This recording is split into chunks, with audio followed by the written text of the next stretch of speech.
नमस्कार, स्वागत है आप सभी का डीडी न्यूज के इस खास बुलेटिन एक्सप्रेस 100 में, जहां हम आपके लिए लेकर आते हैं राजनीति, देश, दुनिया, खेल और व्यापार जगत की सभी बड़ी खबरों को एक्सप्रेस यानी कि फटाफट अंदाज में।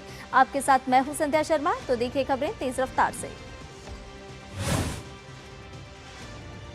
उपराष्ट्रपति सीपी राधाकृष्णन आज और कल उत्तराखंड दौरे पर रहेंगे। इस दौरान वो देहरादून और मसूरी में कई महत्वपूर्ण कार्यक्रमों में शामिल होंगे। आज उपराष्ट्रपति देहरादून में इंदिरा गांधी राष्ट्रीय वन अकादमी IGNFA का दौरा करेंगे। यहां वो 2025-27 बैच के भारतीय वन सेवा के प्रोबेशनर अधिकारियों को संबोधित करेंगे और उनके साथ संवाद भी करेंगे। उपराष्ट्रपति दौरे के दूसरे दिन मसूरी में लाल बहादुर शास्त्री राष्ट्रीय प्रशासन अकादमी पहुंचेंगे और 2024 बैच के IAS अधिकारियों के प्रोफेशनल कोर्स के दूसरे चरण के समापन समारोह में मुख्य अतिथि के तौर पर शामिल होंगे। केंद्रीय गृह मंत्री अमित शाह आज से तमिलनाडु के 2 दिवसीय दौरे पर रहेंगे। अमित शाह की अध्यक्षता में चेन्नई में दक्षिणी क्षेत्रीय परिषद की महत्वपूर्ण बैठक होगी। ये बैठक केंद्र और दक्षिणी राज्यों के बीच समन्वय के लिहाज से बहुत अहम है। बैठक में तमिलनाडु, आंध्र प्रदेश, कर्नाटक, केरलम और तेलंगाना के मुख्यमंत्रियों के साथ केंद्र शासित प्रदेश पुदुचेरी के मुख्यमंत्री भी शामिल होने की संभावना है। कावेरी नदी के जल बंटवारे और मेकेदातु बांध को लेकर तमिलनाडु और कर्नाटक में तनाव के बीच इस बैठक पर सभी की नजरें हैं। सड़क परिवहन और राजमार्ग मंत्री नितिन गडकरी नई दिल्ली में फिक्की के tunnel and bridge conference 2026 engineering उत्कृष्टता में नए आयाम के चौथे संस्करण को संबोधित करेंगे। नागरिक उड्डयन मंत्री राममोहन नायडू नई दिल्ली के इंदिरा गांधी अंतर्राष्ट्रीय हवाई अड्डे पर ट्रांजिट कार्गो को हरी झंडी दिखाएंगे। झारखंड सरकार ने छात्रों के विरोध प्रदर्शन के बीच कल रात उन 44 भर्ती परीक्षाओं की सूची जारी की जिन्हें अनियमितताओं की वजह से रद्द किया गया है। झारखंड सरकार ने देर रात इस संबंध में 8 अलग अलग अधिसूचनाएं जारी की है। रद्द की गई परीक्षाओं में वे परीक्षाएं भी शामिल हैं जो 2014 से झारखंड लोक सेवा आयोग और आउटसोर्स एजेंसी TDPL ने आयोजित की थी। इनमें औषधि निरीक्षक, सहायक प्राध्यापक, डिप्टी कलेक्टर, सिविल जज और वन क्षेत्राधिकारी जैसे विभिन्न पदों के लिए होने वाली भर्तियां शामिल हैं। JPSC, JSSC में अनियमितताओं से जुड़े मामलों की सुनवाई के लिए त्वरित अदालतें गठित करने के लिए उच्च न्यायालय से अनुरोध किया जाएगा। साथ ही JPSC, JSSC में एक आंतरिक सतर्कता प्रकोष्ठ भी बनाया जाएगा। बीजेपी लगातार सोरेन सरकार पर हमलावर बाबूलाल मरांडी ने कहा कि JPSC और JSSC भर्ती परीक्षाओं में हुई धांधली को कुछ मोहरों की गिरफ्तारी तक सीमित करना असली सवाल से भागना है। उन्होंने पूरी भर्ती व्यवस्था की विश्वसनीयता पर गंभीर सवाल उठाए हैं। बाबूलाल मरांडी ने कहा कि जरूरत है निष्पक्ष CBI जांच की ताकि ये साफ हो सके कि नौकरियों के इस कथित खेल में पैसा किसने लिया, व्यवस्था किसने बिगाड़ी और संरक्षण किसने दिया। दिल्ली की एंटी करप्शन ब्रांच का एक्शन। दिल्ली जल बोर्ड के STP टेंडर में कथित अनियमितताओं के मामले में 6 लोग गिरफ्तार। पूर्व जल मंत्री सत्येंद्र जैन, दिल्ली जल बोर्ड के तत्कालीन CEO और IAS अधिकारी उदित प्रकाश राय समेत 3 व्यक्ति शामिल। ACB के मुताबिक मामले में टेंडर शर्तों में कथित हेरफेर और आपराधिक साजिश के आरोप हैं। इस मामले में 11 मई 2024 को FIR दर्ज की गई थी जिसमें भ्रष्टाचार निवारण अधिनियम और IPC की विभिन्न धाराएं लगाई गई थी। ACB की कार्रवाई के बाद मामले में आरोपियों के खिलाफ जांच तेज, एजेंसी टेंडर प्रक्रिया, संबंधित अधिकारियों की भूमिका और निजी कंपनियों के साथ कथित सांठगांठ से जुड़े पहलुओं की जांच जारी। दिल्ली भाजपा प्रदेश अध्यक्ष हर्ष मल्होत्रा ने आरोप लगाया कि अरविंद केजरीवाल के कार्यकाल में दिल्ली सरकार में STP से जुड़े बड़े घोटाले को अंजाम दिया गया। उन्होंने कहा कि घोटाले के चलते यमुना की सफाई के लिए जरूरी सीवेज ट्रीटमेंट प्लांट नहीं लग पाए और इसके लिए आवंटित पैसा सत्येंद्र जैन और अधिकारियों, ठेकेदारों की जेब में चला गया। नई दिल्ली में यूपी जापान इन्वेस्टमेंट मीट 2026 का आयोजन। बैठक में विदेश मंत्री डॉक्टर राज जयशंकर, केंद्रीय वाणिज्य और उद्योग मंत्री पीयूष गोयल और उत्तर प्रदेश के मुख्यमंत्री योगी आदित्यनाथ होंगे शामिल। उत्तर प्रदेश में जापानी निवेश को बढ़ावा देने के लिए यूपी जापान इन्वेस्टमेंट मीट 2026 की शुरुआत कल हुई। केंद्रीय मंत्री पीयूष गोयल और CM योगी आदित्यनाथ ने यामानाशी के गवर्नर कोटारो नागासाकी के नेतृत्व में पहुंचे 200 से ज्यादा जापानी निवेशकों और CEO का स्वागत किया। मुख्यमंत्री योगी आदित्यनाथ ने प्रधानमंत्री नरेंद्र मोदी के प्रयासों की सराहना करते हुए कहा कि भारत जापान संबंध नई ऊंचाइयों पर पहुंचे हैं। उन्होंने बताया कि फरवरी 2026 में जापान और यामानाशी दौरे के दौरान निवेश को लेकर चर्चा हुई थी। ऑटोमोबाइल, हाइड्रोजन एनर्जी समेत कई क्षेत्रों में यूपी में निवेश की अपार संभावनाएं हैं। 23 अगस्त तक चलने वाले कार्यक्रम में 21 अगस्त को लखनऊ में मुख्य इन्वेस्टमेंट मीट होगी। इसमें manufacturing, semiconductor, green energy, digital infrastructure और स्किल डेवलपमेंट जैसे क्षेत्रों में सहयोग पर फोकस रहेगा। केंद्रीय शिक्षा मंत्री प्रहलाद जोशी के निर्देश पर एनटीए ने परीक्षा व्यवस्था में सुधार शुरू किए। 600 विशेषज्ञों को हटाकर नए विशेषज्ञ जोड़े गए। प्रश्न पत्रों की जांच के लिए 4 स्तरीय व्यवस्था लागू होगी। एनटीए के नए कार्यालय को जल्द शिफ्ट किया जाएगा, जहां सीआईएसएफ की सुरक्षा तैनात होगी। अगले 2 से 3 सप्ताह में 20 से 25 अधिकारियों की नई नियुक्ति की जाएगी। रेल मंत्री अश्विनी वैष्णव ने मध्य प्रदेश में कैलारस सबलगढ़ बीरपुर रेल खंड और ग्वालियर कैलारस ट्रेन के बीरपुर तक विस्तार की शुरुआत की। वीडियो कॉन्फ्रेंसिंग के जरिए हरी झंडी दिखाकर उद्घाटन किया गया। रेल मंत्री ने कहा कि पीएम मोदी के नेतृत्व में सिर्फ मध्य प्रदेश ही नहीं बल्कि पूरे देश में तेजी से रेलवे का विस्तार और विकास हो रहा है। केंद्रीय वित्त एवं कॉरपोरेट कार्य मंत्री निर्मला सीतारमण ने कहा कि विकसित भारत के लिए बैंकिंग क्षेत्र में सुधारों को आगे बढ़ाने के उद्देश्य से उच्च स्तरीय समिति का गठन जल्द ही किया जाएगा। वित्त मंत्री निर्मला सीतारमण ने पीएसबी कॉन्फ्रेंस 2026 में बैंकिंग क्षेत्र को युवाओं की आकांक्षाओं के अनुरूप बनाने पर भी जोर दिया। इसके लिए आगामी 2 अक्टूबर से विशेष अभियान शुरू किया जाएगा। केंद्रीय मंत्री पीयूष गोयल ने जर्मनी के हेसन राज्य के प्रतिनिधिमंडल और प्रमुख कंपनियों से मुलाकात की। बैठक में AI, clean energy, R and D, data center, fintech, deeptech और मैन्युफैक्चरिंग में सहयोग बढ़ाने पर चर्चा हुई। दोनों पक्षों ने भारत ईयू एफटीए से मिलने वाले नए अवसरों का लाभ उठाकर व्यापार, निवेश और तकनीकी साझेदारी मजबूत करने पर भी जोर दिया। ब्रिक्स युवा नेताओं, नवप्रवर्तकों और उद्यमियों की 2 दिवसीय ब्रिक्स यूथ काउंसिल मीटिंग और यूथ समिट आज से गांधीनगर में शुरू होने जा रही है। बैठक में युवा सहयोग, नवाचार और विकास के मुद्दों पर चर्चा के साथ ब्रिक्स प्रक्रिया के लिए सुझाव दिए जाएंगे। मुंबई में संस्कृति और विरासत पर चर्चा करेंगे ब्रिक्स देश। ग्लोबल इम्पैक्ट फोरम का दूसरा संस्करण 5 और 6 सितंबर को आयोजित किया जाएगा, जिसमें इस बात पर चर्चा की जाएगी कि संस्कृति, ज्ञान प्रणालियां, विरासत और रचनात्मक अभिव्यक्ति किस तरह देशों के बीच सार्थक संबंध कायम कर सकती है। 12वें ब्रिक्स पर्यावरण मंत्रियों का सम्मेलन कल नई दिल्ली में संपन्न हुआ। भारत ने कहा, पर्यावरण संबंधी कार्रवाई में विकासशील देशों की जरूरतों को ध्यान में रखा जाना चाहिए। केंद्रीय पर्यावरण मंत्री भूपेंद्र यादव ने कहा कि ब्रिक्स देशों के बीच ज्ञान, तकनीक, प्रशिक्षण और पारंपरिक ज्ञान का आदान प्रदान जलवायु चुनौतियों से निपटने में अहम भूमिका निभा सकता है। बैठक में वनाग्नि की तैयारी और प्रतिक्रिया, जलवायु लचीलापन तथा समुदाय आधारित अनुकूलन को लेकर साझा सिद्धांत तय किए गए। भारत ने एक बार फिर फिलिस्तीन मुद्दे के द्विराष्ट्र समाधान के प्रति अपना समर्थन दोहराया है। विदेश मंत्रालय के सचिव श्री प्रिया रंगनाथन ने फिलिस्तीन की विदेश एवं प्रवासी मामलों की मंत्री वारसेन अगाबेकियन शाहीन से मुलाकात के दौरान गाजा की गंभीर मानवीय स्थिति पर भारत की चिंता जाहिर की। भारत ने साफ कर दिया है कि फिलिस्तीन के लोगों के प्रति उसका समर्थन लगातार जारी रहेगा। साथ ही गाजा में मानवीय स्थिति से निपटने के लिए मानवीय सहायता, बातचीत और कूटनीति के महत्व को रेखांकित किया गया। जम्मू कश्मीर में जनसांख्यिकी बदलाव से जुड़े मामलों की जांच कर रही नावलेकर समिति के सामने प्रदेश सरकार ने रोहिंग्या और बांग्लादेशी नागरिकों की मौजूदगी से जुड़े आंकड़े पेश किए। जम्मू कश्मीर के 20 जिलों में कुल 7,656 रोहिंग्या और 504 बांग्लादेशी नागरिकों की पहचान की गई। जम्मू में 6,737 रोहिंग्या और 46 बांग्लादेशी नागरिक और कश्मीर में 919 रोहिंग्या और 458 बांग्लादेशी नागरिकों की मौजूदगी की जानकारी दी गई।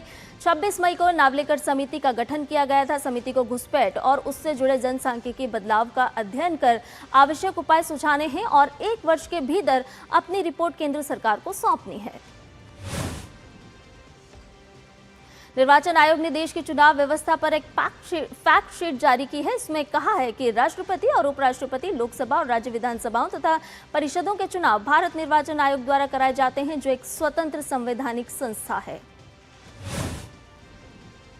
आयोग ने बताया कि लगभग 1 अरब वोटर्स को फोटो युक्त मतदाता पहचान पत्र जारी किए गए, जिसे डाउनलोड भी किया जा सकता है।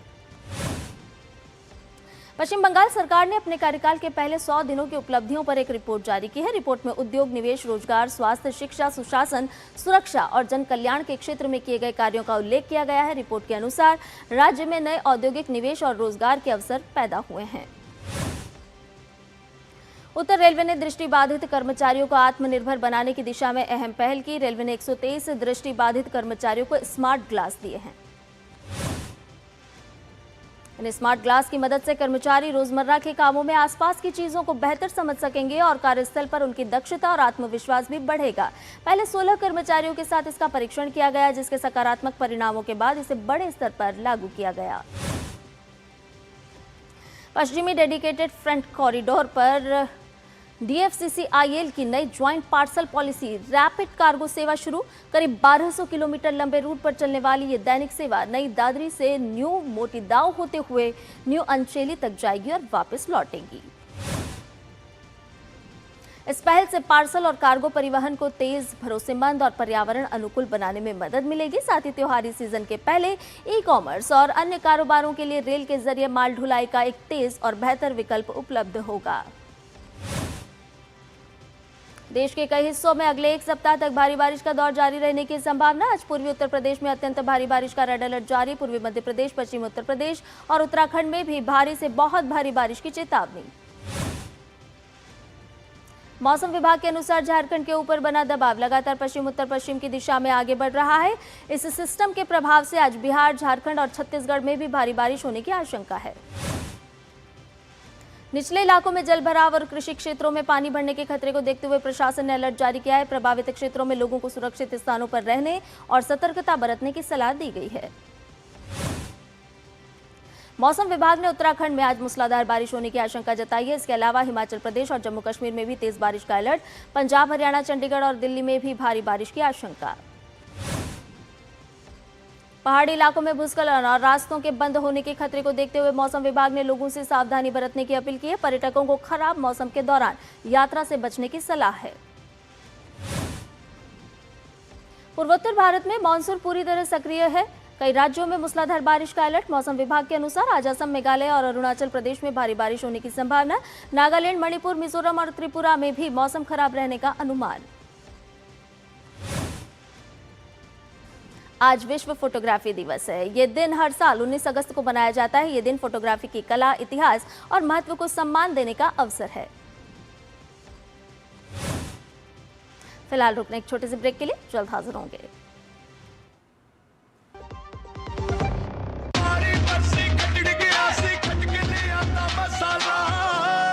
केड़ा मसाला होए? छोले दा या लोबे दा? पंजाबी छोले दा या पिंडी चने दा? अब छोलिया हो या लोबिया, पंजाबी छोले या पिंडी चने, सब कुछ मजेदार बने। आमी शुभेंदु अधिकारी 9 मई 2026 को पश्चिम बंगाल के इतिहास में एक नए अध्याय की शुरुआत हुई।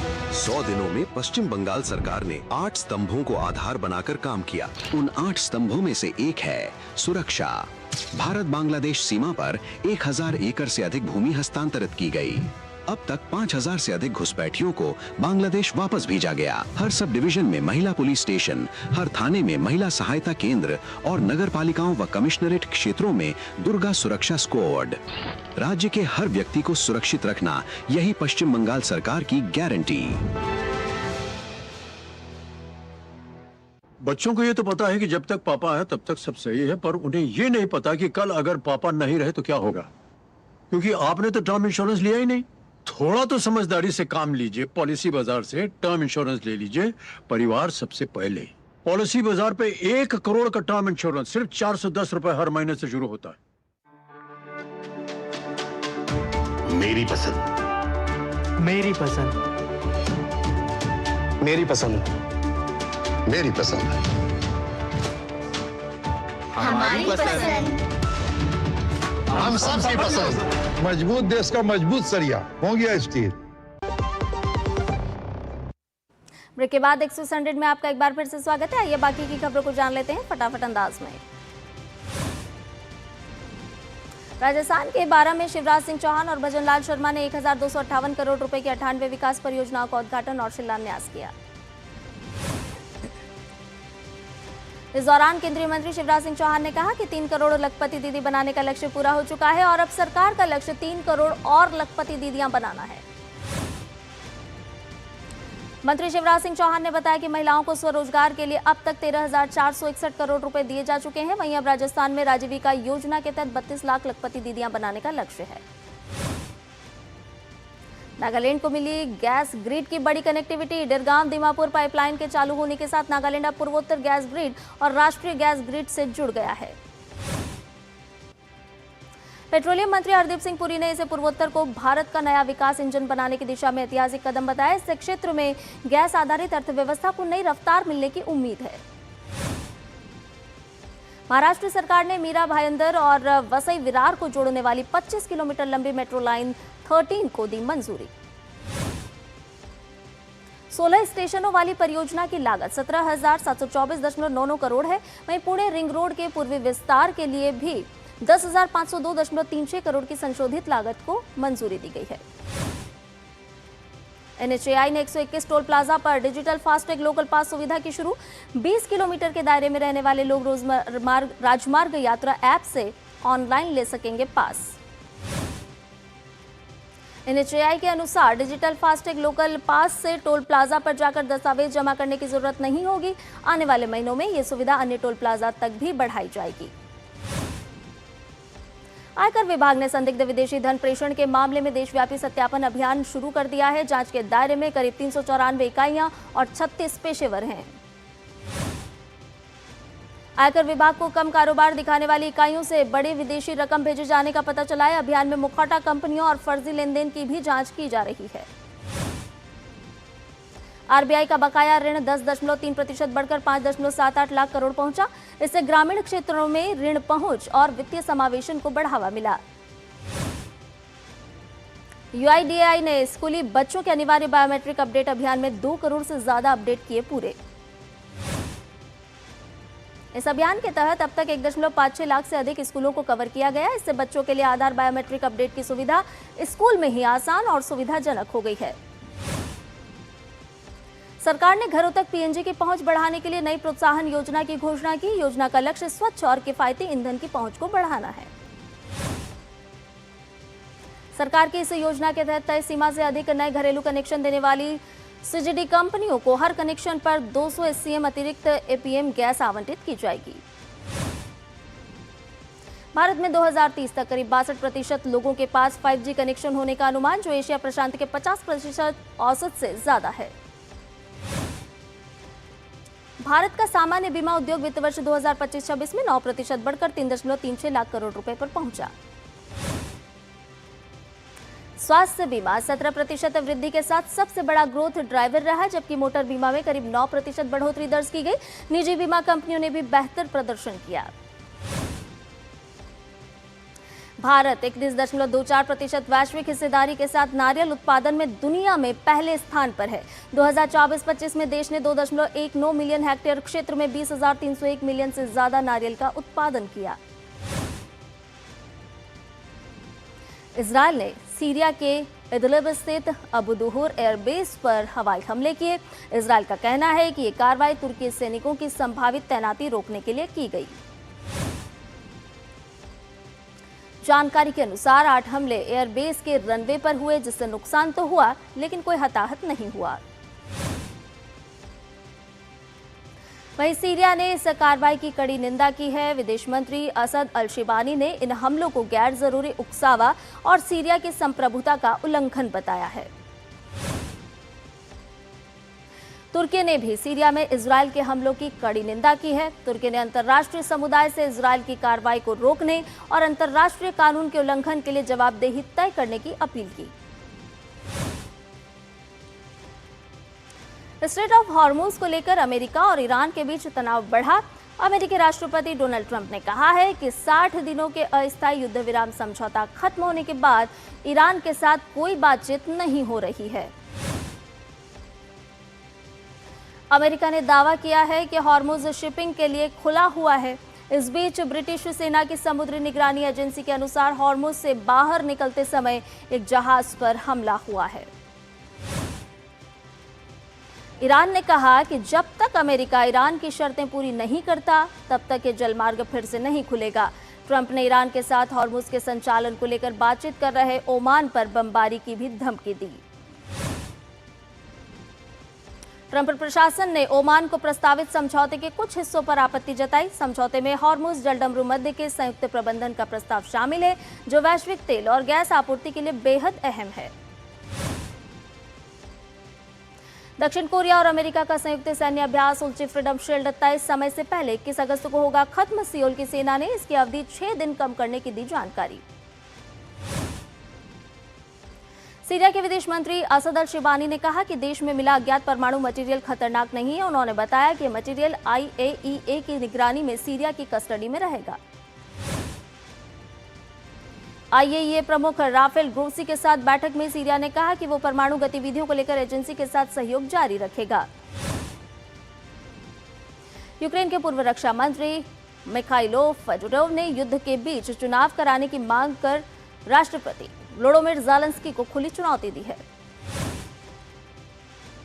फेडोरोव ने कहा कि देश गवर्नेंस संकट से जूझ रहा है और लोकतांत्रिक प्रक्रिया बहाल करने का सुरक्षित रास्ता तलाशना जरूरी है। यूक्रेनी कानून के तहत युद्ध के दौरान चुनाव की अनुमति नहीं है। नाइजीरिया के पठारी राज्य के एक गांव में रात भर हुए हमले में कम से कम 25 लोगों की मौत। स्थानीय लोगों के मुताबिक आधी रात के बाद हथियारबंद हमलावरों ने गांव को बनाया निशाना। स्थानीय लोगों ने इलाके की सुरक्षा व्यवस्था की समीक्षा और मजबूत कदम उठाने की मांग की। उन्होंने सरकार पर कमजोर समुदायों की सुरक्षा में नाकाम रहने का आरोप भी लगाया। पुरुष हॉकी विश्व कप में आज भारत का सामना पाकिस्तान से होगा। भारत पाकिस्तान वर्ल्ड कप में 16 साल बाद आमने सामने होंगे। भारतीय महिला हॉकी टीम ने मंगलवार को दक्षिण अफ्रीका को 6-1 से करारी शिकस्त देकर FIH विश्व कप में अपनी पहली जीत दर्ज की। टीम की विश्व कप में ये अब तक की सबसे बड़ी जीत है। भारत के 2 मैचों में 1 जीत और 1 ड्रॉ के बाद चीन के समान 4 अंक हैं, लेकिन गोल औसत के आधार पर भारत पूल में शीर्ष पर है। भारत को अब 20 अगस्त को इंग्लैंड से खेलना है, जिसके बाद अगले दौर में पहुंचने वाली टीम का निर्धारण होगा। टीम इंडिया गोल्ड टेस्ट जीतने से 6 विकेट दूर है। 372 रन के लक्ष्य का पीछा कर रही श्रीलंकाई टीम ने चौथे दिन का खेल खत्म होने तक 84 रन पर 4 विकेट गंवा दिए।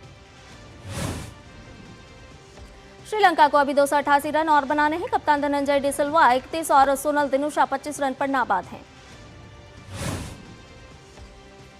टीम इंडिया के स्टार विकेटकीपर बल्लेबाज ऋषभ पंत ने गोल्ड टेस्ट में इतिहास रच दिया है। पंत टेस्ट क्रिकेट के इतिहास में 100 छक्के लगाने वाले भारत के पहले क्रिकेटर बन गए हैं। भारतीय ग्रैंडमास्टर आर प्रगनानंदा ने सेंकफील्ड कप के 7वें दौर में अमेरिका के फाबियानो कारुआना के खिलाफ ड्रॉ खेला। इस परिणाम के बाद प्रज्ञानंदा संयुक्त रूप से दूसरे स्थान पर हैं। बैडमिंटन विश्व चैंपियनशिप में त्रिसा जॉली और गायत्री गोपीचंद की भारतीय जोड़ी ने अगले दौर में जगह बनाई। इस जोड़ी ने अमेरिका की लॉरेन लैम और एलिसन क्विन ली की जोड़ी को सीधे गेम में हराया। विश्व बैडमिंटन चैंपियनशिप में आज आयुष शेट्टी दूसरे दौर में श्रीलंका के दोबिंदो अबेविक्रमा से भिड़ेंगे। शेट्टी ने पहले दौर में विश्व नंबर 1 और मौजूदा चैंपियन शी यूची को हराकर बड़ा उलटफेर किया था।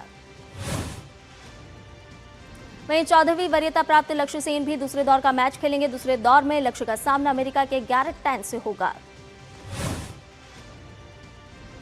2 बार के ओलंपिक पदक विजेता पीवी सिंधु का सामना कनाडा की वैन यू झांग से होगा। प्रतियोगिता के अपने पहले मैच में सिंधु ने आयरलैंड की सोफिया नोबेल्स को हराया था। भारत की उन्नति हुड्डा महिला एकल वर्ग के दूसरे दौर का मैच खेलेंगी। उन्नति दूसरे दौर में आज कनाडा की 13वीं वरीयता मिशेल ली से भिड़ेंगी। पुरुष युगल वर्ग में सात्विक साईराज रंकीरेड्डी और चिराग शेट्टी की 5वीं वरीयता प्राप्त जोड़ी आज दूसरे दौर का मैच खेलेगी। सात्विक चिराग का सामना स्कॉटलैंड के अलेक्जेंडर डून और एडम प्रिंगल की जोड़ी से होगा। पूर्व ऑस्ट्रेलियाई इस्लामी बल्लेबाज डेविड वार्नर शराब पीकर वाहन चलाने के मामले में सिडनी की अदालत में दोषी पाए गए हैं। वार्नर पर $1500 ऑस्ट्रेलियाई डॉलर का जुर्माना भी लगाया गया है। 46 साल के विनस विलियम्स को यूएस ओपन महिला एकल के लिए वाइल्ड कार्ड मिला है। 2 बार की चैंपियन विनस लगातार दूसरे साल टूर्नामेंट में हिस्सा लेंगी। एक्सप्रेस न्यूज में फिलहाल के लिए इतना ही। मुझे दीजिए इजाजत। नमस्कार।